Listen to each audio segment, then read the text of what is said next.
다시 시작하는 사랑 5번째 시간으로 외로움과 절망 가운데에 우리들에게 허락하신 하나님의 사랑이 무엇인가에 대한 말씀을 함께 나누기를 원합니다. 바울이 디모데에게 편지를 쓸 무렵 그의 나이는 중년을 넘어 이제 노년을 향하여 갈 때였습니다. 바울은 결혼을 하지 않고 그리고 모든 것을 포기하고 하나님을 위해서 한평생 삶을 살았기에 이제 그의 노년이 많은 이들이 축하를 받으며 존경을 받으며 평안히 그 노년의 삶을 살아가는 것, 그것이 어찌 보면 당연한 하나님의 보상으로 우리가 느껴질 정도로 그 삶을 사도 바울도 아마 원했을 것 같습니다. 그러나 그의 삶은 그렇지 못했죠. 오히려 사도 바울은 복음 때문에 로마의 감옥에 현재 갇혀 있는 상황이고, 물론 중간에 사도 바울이 풀려남을 경험을 했지만 또다시 재차 투옥당하고 마는 그 시점이었습니다. 더군다나 4장 6절 말씀에 보면 전제와 같이 벌써 내가 부어지고 나의 떠날 시간이 가까웠다라는 말씀처럼 사도 바울에게 죽음의 순간이 다가오고 있었다라는 것입니다. 이제 좀 실만한데, 이제 모든 역사를 하나님 은혜 가운데 이제 표대를 향하여 이제 그 표대를 막 넘어가려고 하는데 그 죽음의 역사들이 자기에게 다가오고 있는 그 모습, 평안을 말하기보다는 오히려 그것조차도 오늘날 우리들의 관점으로는 저주처럼 느껴지는 그 모습이 지금 사도 바울의 모습이었습니다. 근데 거기서 끝나지 않고 사도 바울을 더 힘들게 하는 3가지 상황이 연이어서 발생됩니다.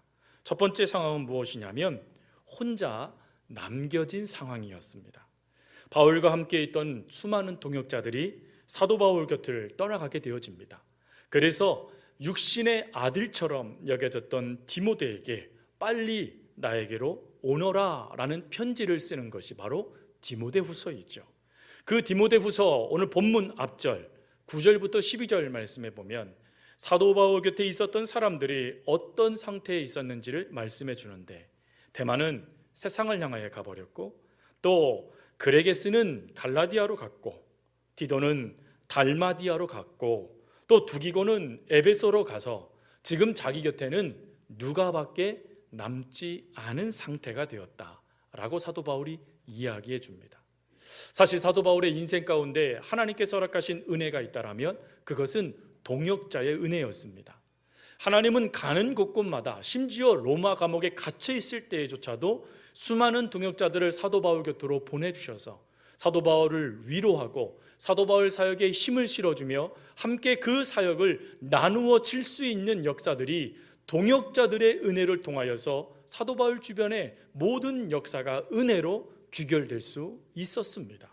그 은혜가 얼마나 큰지 사도 바울은 자신의 삶을 마감하면서 수많은 믿음의 동역자들의 이름을 하나씩 언급할 정도로 그 동역자로부터 받는 사랑은 너무 컸습니다. 근데 지금 사도 바울이 재차 로마의 감옥에 갇히게 되는 이 시점에 아무도 사도 바울 곁에 있지 않았다라는 것이죠. 그리고 두 번째에 더 큰 상황이 발생됩니다. 그것이 무엇이냐면 괴롭힘을 당하는 상황이었습니다. 아무도 없고 혼자 있는 그 시점에 구리 세공업자인 알렉산더라는 사람이 바울을 괴롭히기 시작했다라는 것이죠. 여기서 이 성경에는 해를 많이 입었다라고 되어져 있습니다. 그럼 이 해가 무엇입니까? 성서학자 헨슨에 의하면 이 해를 이렇게 설명합니다. 나에 대하여 많은 악한 것들을 밀고 하는 것. 즉 성서학자들은 이 모습을 보면서 사도 바울이 재차 로마 감옥에 갇히게 됐던 결정적인 원인을 제공한 사람이 바로 이 구리 세공업자였던 알렉산더라고 이야기를 합니다. 이를 통하여서 억울하게 누명을 씁니다. 이를 통하여서 억울하게 고소를 당합니다. 지금 그것이 사도 바울의 상황이었습니다. 근데 거기서 끝나지 않고 그 다음에 말씀해 보니까 사도 바울이 아무도 없으니 당연하게 나타나는 결과가 16절에 기록되어져 있습니다. 16절 말씀을 제가 현대어 번역으로 말씀을 드리면 이렇습니다. 내가 처음 재판관 앞에 끌려나갔을 때 나를 변호해 준 사람은 한 사람도 없었습니다. 모두가 나를 버리고 가버린 것입니다.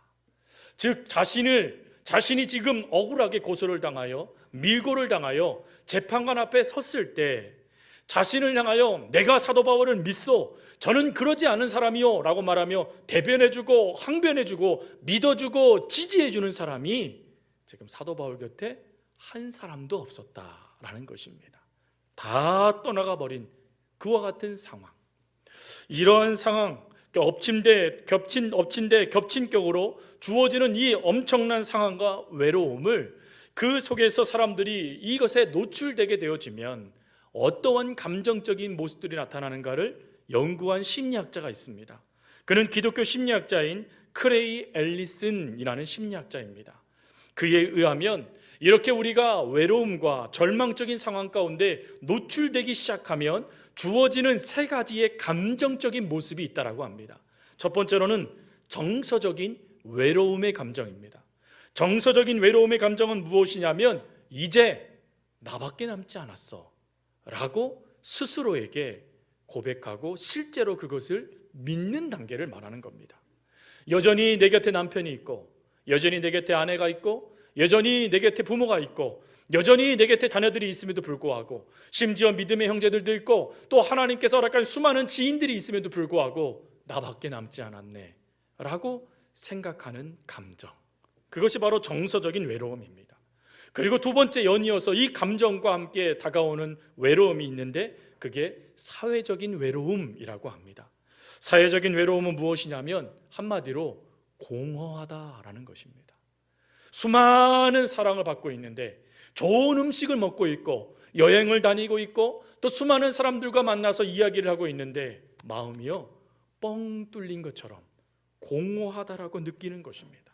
더군다나 거기서 끝나지 않고 내가 고립당하고 있다라고 느끼고, 내가 변두리의 인생이라고 느껴지고, 심지어 나는 쓸모없는 사람이 아닌가라고 그 생각 속에 무너지는 감정, 그게 바로 두 번째 사회적인 외로움이랍니다.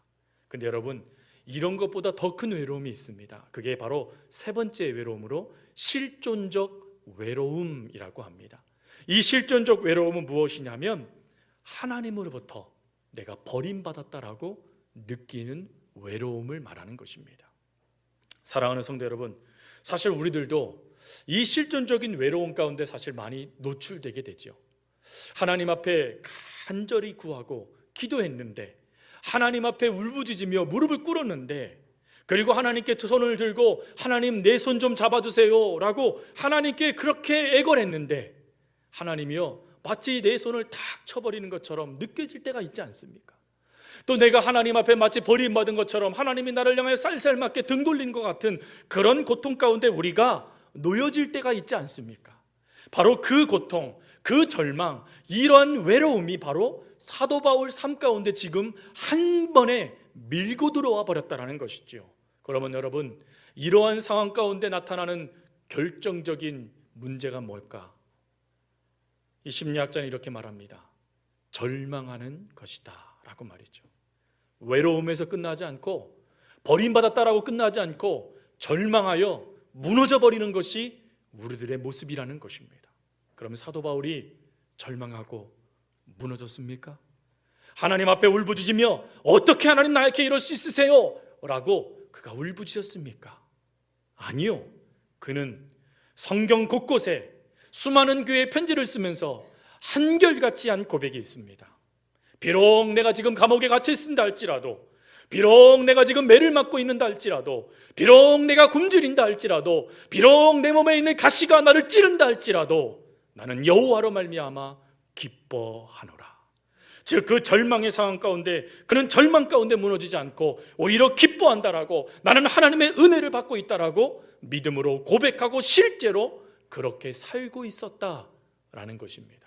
그러면 사랑하는 성도 여러분, 우리들도 사도 바울이 그가 경험하고 있었던 놀라운 비밀, 도대체 그가 어떠한 하나님의 은혜를 받고 있기에, 그 은혜가 무엇인지를 그가 알았기에 그렇게 살 수 있었던가를, 우리가 그 비밀을 우리가 안다라면 우리들 가운데 찾아오는 외로움, 우리들 가운데 찾아오는 그 공허함, 우리들 가운데 찾아오는 그 절망, 우리들 가운데 찾아오는 수많은 정황들, 그 수많은 상황들이 우리를 무너뜨리지 않고 우리들도 그 속에서 하나님으로 말미암아 나는 찬송합니다, 하나님으로 말미암아 나는 감사합니다, 기뻐합니다 라고 하며 그 모든 상황을 뛰어넘는 믿음의 모습을 보일 수 있지 않겠습니까?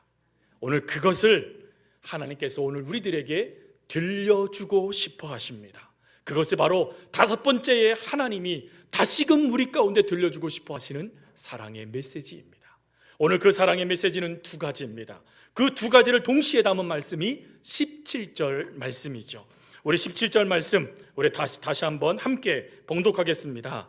주께서 내 곁에 서서 나에게 힘을 주심은 나로 말미암아 선포된 말씀이 온전히 전파되어 모든 이방인이 듣게 하려 하심이니 내가 사자의 입에서 건짐을 받았느니라. 아멘. 첫 번째로 하나님께서 사도 바울에게 알려주신 비밀은 무엇이었냐면 하나님께서 사랑 가운데 나와 함께 하신다라는 비밀입니다. 17절 말씀에 주님께서 내 곁에 서서라고 말씀하시죠. 여기서 이 곁에 서다라는 이 단어가 헬라어로 파레스테라는 단어입니다. 이 파레스테라는 단어는 어떤 뜻이냐면 돕기 위하여 서 계시다라는 뜻입니다.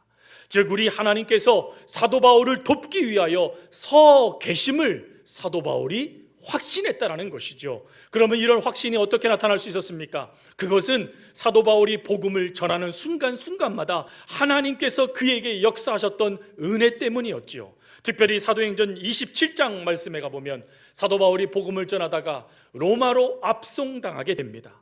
근데 로마로 압송당하는 그 시점에 유라굴라라는 광풍을 만나게 되어지고 배가 깨어지게 되고 그 깨어짐을 인하여 놀랐던 군인들이 모든 제수들을 한순간에 다 죽이려고 행하는 그 시점에 사도 바울이 일어나서 그들을 향하여 이렇게 선포합니다.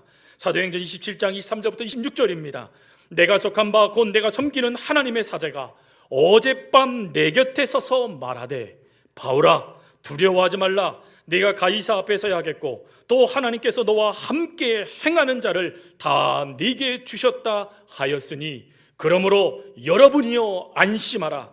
나는 내게 말씀하신 그대로 되리라고 하나님을 믿노라.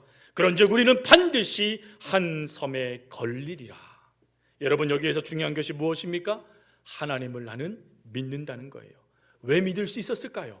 그가 로마에 압송되기 이전에 그의 삶 가운데 하나님께서 베풀어 주신 수많은 역사들, 자기의 옆에 서셔서 자기의 인생 가운데 개입하시며 그리고 모든 복음의 상황 가운데 역사하셨던 하나님을 사도 바울이 경험하고 또 믿고 있었기에 그 확신 가운데 나는 믿노라 라고 선포할 수 있었던 것입니다. 그리고 그 선포에 하나님의 은혜의 결론이 44전에 이렇게 기록되어 있습니다. 그 남은 사람들은 널조각 혹은 배 물건을 의지하여 나가게 하니 마침내 사람들이 다 상륙하여 구조되니라. 아무도 생명을 잃지 않았다는 것입니다. 하나님이 그렇게 하셨다는 것입니다. 사랑하는 성도 여러분, 이 은혜는 다윗 왕도 경험한 은혜였습니다. 다윗 왕이 시편 55편 4절부터 6절에 자신의 처지와 절망적인 상황을 이렇게 고백합니다. 내 마음이 내 속에 심히 아파하며 사망의 위험이 내게 이르렀도다. 두려움과 떨림이 내게 이르고 공포가 나를 덮었도다. 나는 말하기를 만일 내게 비둘기 같은 날개가 있다면 날아가서 편히 쉬리이다. 무슨 고백입니까? 하나님, 저는 지금 너무 힘듭니다. 너무 어렵습니다.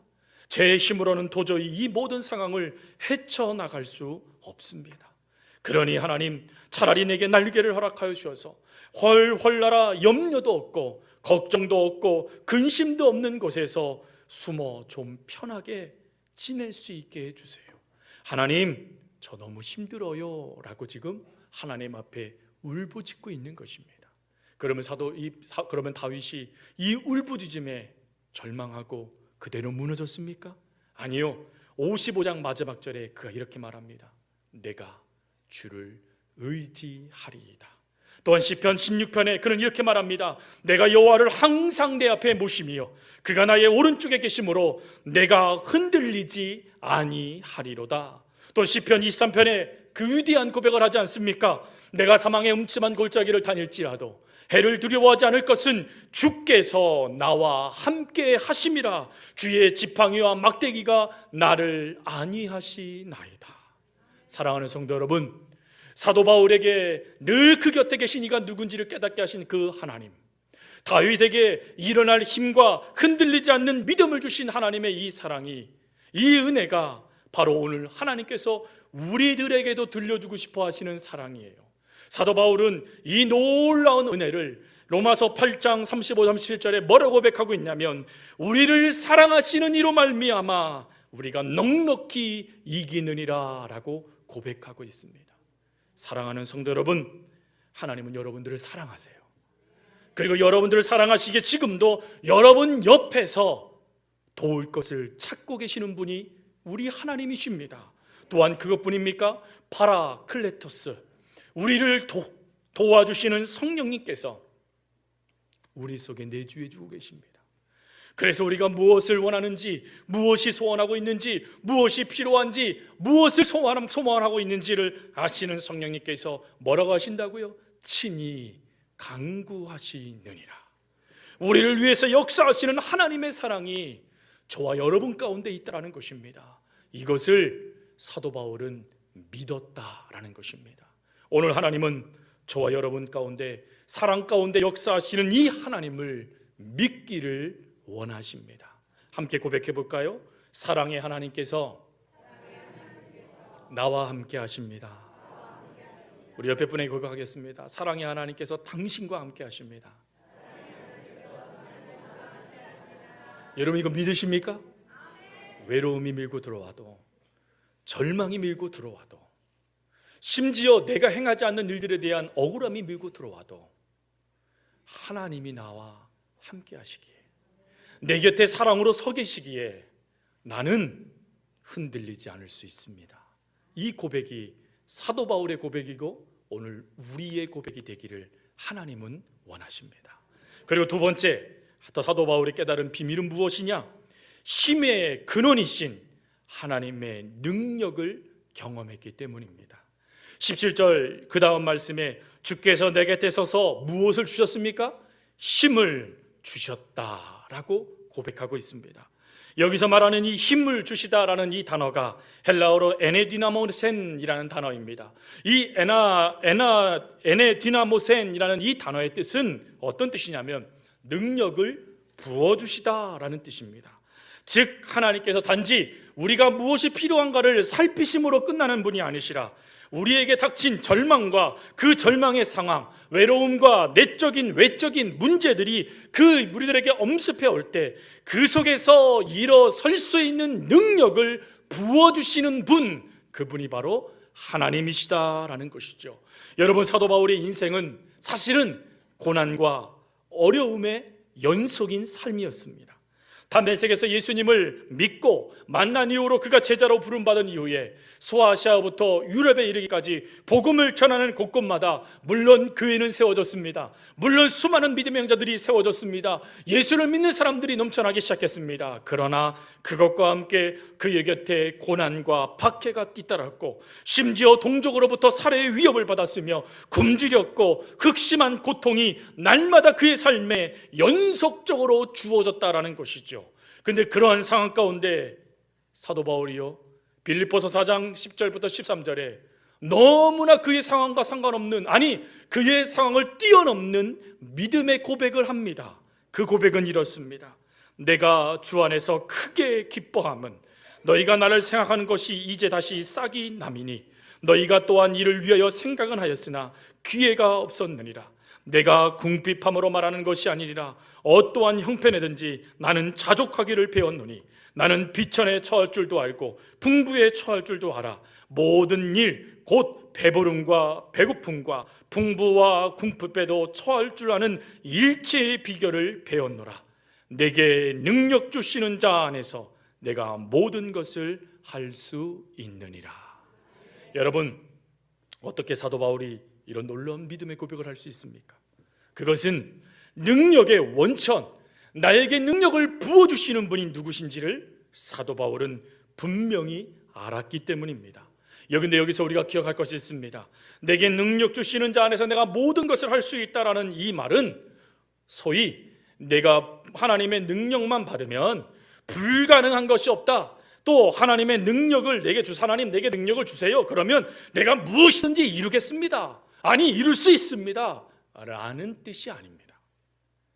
이 뜻은 무슨 뜻이냐면 오히려 어떤 일, 어떤 사건, 어떤 환경에 처한다 할지라도 내게 능력 주시는 하나님으로 말미암아 나는 자족, 그것이 하나님의 뜻이 된다는 것을 저는 믿습니다 라는 고백이에요.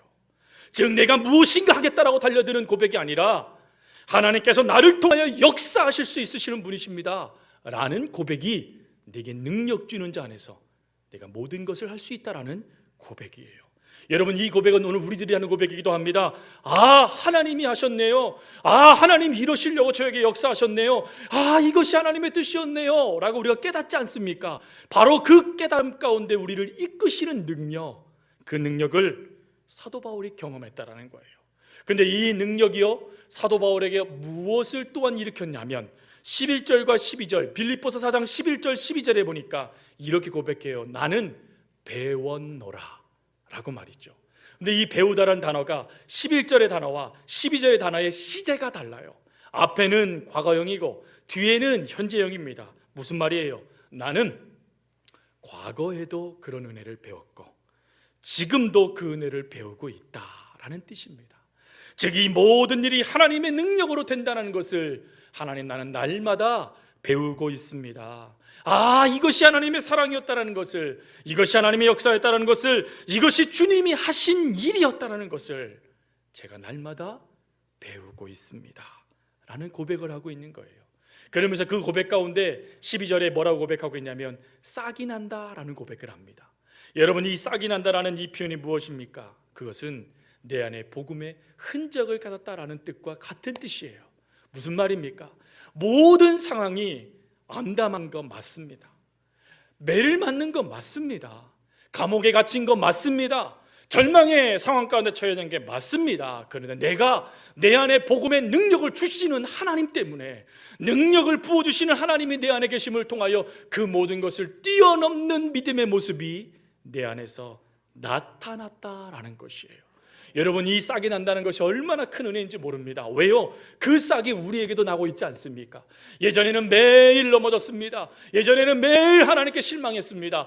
예전에는 매일 하나님 뜻과 상관없는 삶을 살았는데 어느 순간부터 내 말이 조정되기 시작합니다. 어느 순간부터 내가 그 상황 가운데 매몰되지 않고 그 상황을 뛰어넘는 하나님을 바라보기 시작합니다. 예전에는 상황과 여러 가지 환경에 내가 휘둘렸는데 이제는 그러지 않고 내가 그 자리에서 버텨설 수 있는 믿음이 우리 가운데 생기기 시작하는 것이죠. 그것이 싹이 난다라는 뜻입니다.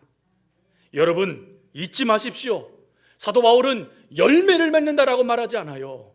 아니, 그가 열매로 말한다고 말했다면, 열매를 맺는다라고 말했다면 우리는 절망할 수밖에 없을 것 같아요. 왜? 우리는 사도 바울과 같지 않기 때문에 말이죠.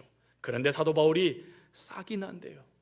나도 그걸 알았다는 거예요. 나도 이제야 그것을 배웠다라는 것입니다. 즉 나도 매일매일 하나님의 그 은혜와 그 역사를 깨달음을 통하여 그 상황에 침몰되지 않고 일어설 수 있었으니 너희들도 그렇게 될 수 있음을 믿어라 라고 말해주고 있는 것이에요. 이 말씀을 묵상하면서 제 입에 계속 반복됐던 찬송이 하나가 있습니다. 그 찬송이 우리도 아마 즐겨 부르는 찬송인 것 같아요. 이런 찬송이죠. 왜 나만 겪는 고난이냐고 불평하지 마세요 라는 찬양이에요. 그 가사가 이렇습니다. 고난의 뒤편에 있는 주님의 주신 축복 미리 보면서 감사하세요. 너무 견디기 힘든 지금 이 순간에도 주님이 일하고 계시잖아요. 그리고 2절에 뭐라고 고백합니까? 왜 이런 슬픔 찾아왔는지 원망하지 마세요. 당신이 잃은 것보다 주님께 받은 은혜 더욱 많음에 감사하세요. 너무 견디기 힘든 지금 이 순간에도 주님이 일하고 계시잖아요. 남들은 지쳐 앉아 있을지라도 당신만은 일어서세요. 여러분, 어떻게 일어설 수 있다고요? 하나님이 내 곁에 계시는 사랑을 내가 믿기 때문에, 그리고 하나님께서 내게 그 능력을 주셔서 그 능력을 통하여 그 모든 것을 뛰어넘는 믿음의 모습을 우리에게 보여주시고 계시기 때문에 우리가 이 속에서 어떻게 한다고요? 일어설 수 있다라는 것입니다. 그러면서 그 가사 후렴구가 이렇잖아요. 힘을 내세요, 힘을 내세요. 주님이 손잡고 계시잖아요. 주님이 나와 함께함을 믿는다라면 어떤 역경도 이길 수 있잖아요. 주님이 나와 함께함을 믿는다라면 어떤 슬픔도 참을 수 있잖아요. 사랑하는 성도 여러분, 그렇습니다. 하나님은 오늘 우리들에게 이 놀라운 비밀을 말씀하시며 잊지 않기를 바라세요. 비록 우리의 삶이 온도계처럼 날씨가 추워지면 떨어지고 날씨가 더우면 올라가는, 즉 환경과 상황에 따라 오르락 내리락 널뛰게 하는 신앙이라 할지라도 주님으로부터 주어지는 힘, 주님으로부터 주어지는 능력이 우리 가운데 있음을 확신하면 우리는 온도계의 인생이 아니라 온도 조절 장치의 인생이 될 수 있다는 것입니다. 나는 자족합니다. 즉 하나님께서 이 모든 것을 뛰어넘어 하나님의 뜻을 이루어 갈 것을 나는 믿을 수 있습니다 라고 우리도 고백할 수 있습니다. 또한 거기서 끝나지 않고 주님으로부터 주어지는 그 은혜에 감사하며 찬송을 부를 수 있게 되어지고 사도 바울처럼 이렇게 고백할 수 있을 것 같아요. 하나님, 내가 드디어 일체의 비결을 배웠습니다 라고 말이죠. 여러분, 이 놀라운 비밀, 이 놀라운 은혜를 하나님은 저와 여러분들에게 허락하셨습니다. 바라는 것은 이 허락되신 하나님의 말씀을 여러분 확신하실 수 있길 바라요.